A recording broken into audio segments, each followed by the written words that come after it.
Imagine waking up tomorrow morning on the most remote inhabited island on Earth. You step outside your front door, and all you can see is the endless Atlantic Ocean stretching to the horizon. There are no airports, no nearby cities, no motorway, no train station. If you wanted to leave your home today, your journey wouldn't take hours. It could take an entire week. Welcome to Tristan da Cunha, the most remote inhabited island on Earth. Hidden deep within the South Atlantic Ocean, this tiny volcanic island lies more than 2,400 kilometers from the nearest mainland. To put that into perspective, it's farther from civilization than many people ever travel in their lifetime. The closest major connection is Cape Town, South Africa. But unlike almost every other inhabited island on Earth, there isn't a single airport. No runway, no scheduled flights. If you want to visit Tristan da Cunha, there's only one option: a ship. And depending on weather conditions, the journey usually takes between 5 and 7 days across open ocean. That means every visitor, every delivery, every vehicle, every piece of equipment, and almost everything needed for everyday life must arrive by sea. But despite all of that, people still choose to live here. Around 240 to 250 residents call Tristan da Cunha home. Almost everyone lives in one tiny settlement called Edinburgh of the Seven Seas. It's the only village on the entire island. Walk through its quiet streets, and you'll quickly notice something unusual. Almost everybody knows everybody else. Families have lived here for generations. Children grow up surrounded by dramatic volcanic mountains, green fields, and the open Atlantic instead of busy roads and crowded cities. For many residents, this isn't just somewhere they live, it's home. Life here is very different from almost anywhere else in the world. You can't decide to visit a shopping center. There isn't one. Fancy ordering something for tomorrow? You'll probably be waiting weeks instead. Most supplies arrive on the island by ship. If bad weather delays a sailing, the whole community simply waits. That includes food, building materials, vehicles, medical supplies, even the post. It's a reminder of just how connected the rest of the world has become and how different life can still be in one extraordinary place. Healthcare is available for everyday illnesses and injuries. The island has a small medical center with trained staff.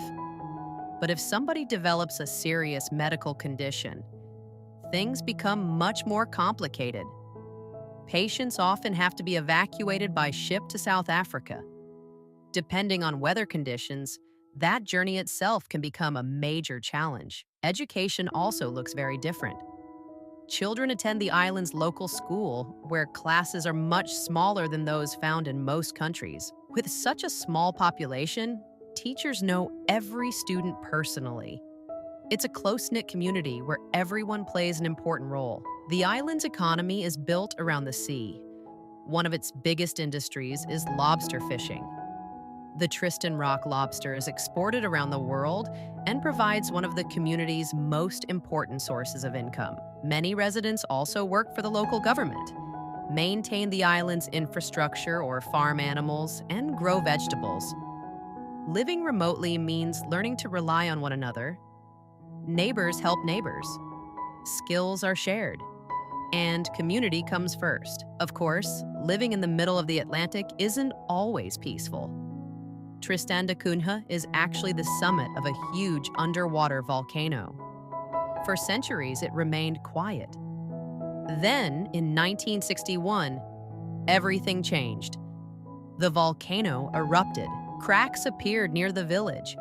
Lava threatened homes. For the first time in generations, the people of Tristan da Cunha had no choice. They had to leave. The entire population was evacuated. Families packed what they could carry, boarded ships, and traveled thousands of kilometers to the United Kingdom. For months, nobody knew whether the island would ever be inhabited again.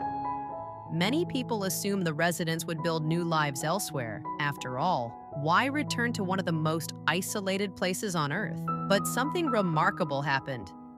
Many islanders realized that despite modern conveniences, they missed home. They missed the quiet, the community, the mountains, the sea. When scientists eventually confirmed that it was safe to return, most residents chose to go back. That decision says everything about what Tristan da Cunha means to the people who live there. Today, the island remains one of the safest and most peaceful communities anywhere in the world. Crime is extremely rare. Children grow up surrounded by nature.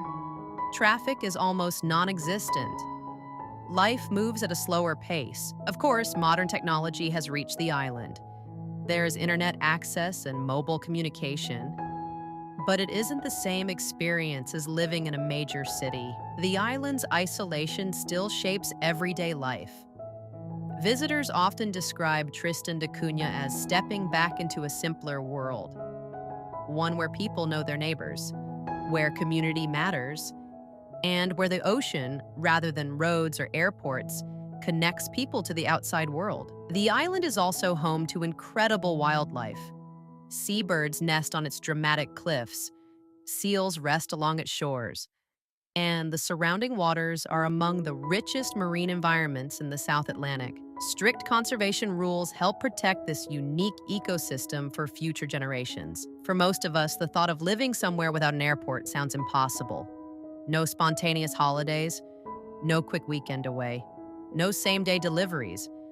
But for the people of Tristan da Cunha, this isn't a sacrifice, it's simply life. And perhaps that's what makes this tiny island so fascinating. In a world that moves faster every year, Tristan da Cunha reminds us that happiness doesn't always come from convenience. Sometimes it comes from belonging, from community, and from calling one of the most extraordinary places on Earth your home. So here's a question for you. Could you live on the world's most remote inhabited island? No airport, a week by boat to the nearest mainland, and only a few hundred neighbors? Or would you miss modern life too much?